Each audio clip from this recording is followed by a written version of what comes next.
पाठ 6 भगवान के डाकिए। भगवान के डाकिए नामक कविता श्री रामधारी सिंह दिनकर द्वारा लिखा गया है।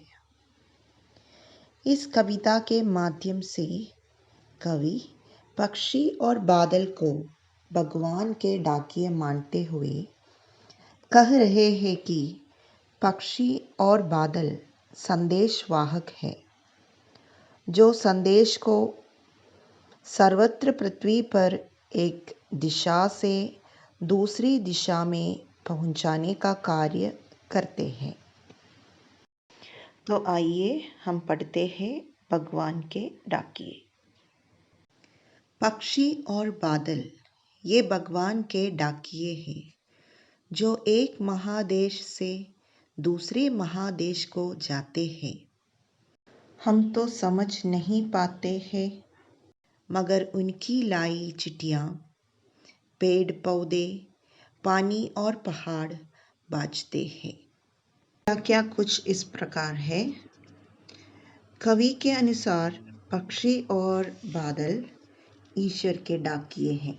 पक्षी एक देश से दूसरे देश में विचरण कर भगवान का भेजा हुआ विश्व बंधुत्व का संदेश पूरी प्रकृति, नदियों, पेड़ पौधों और पहाड़ों को पहुंचाते हैं।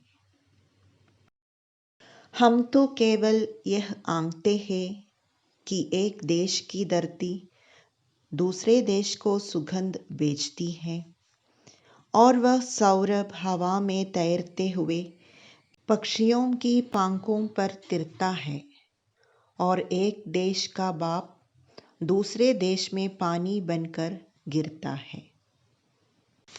व्याख्या।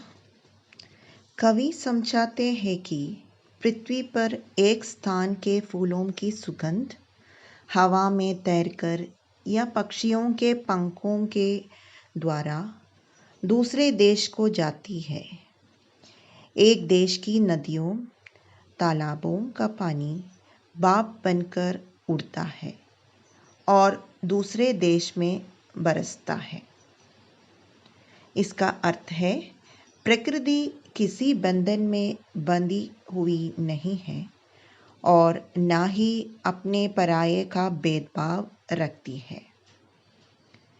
यह हमें आपसी भेदभाव मिटाकर प्रेम पूर्वक रहना सिखाती है और एकता का संदेश देती है।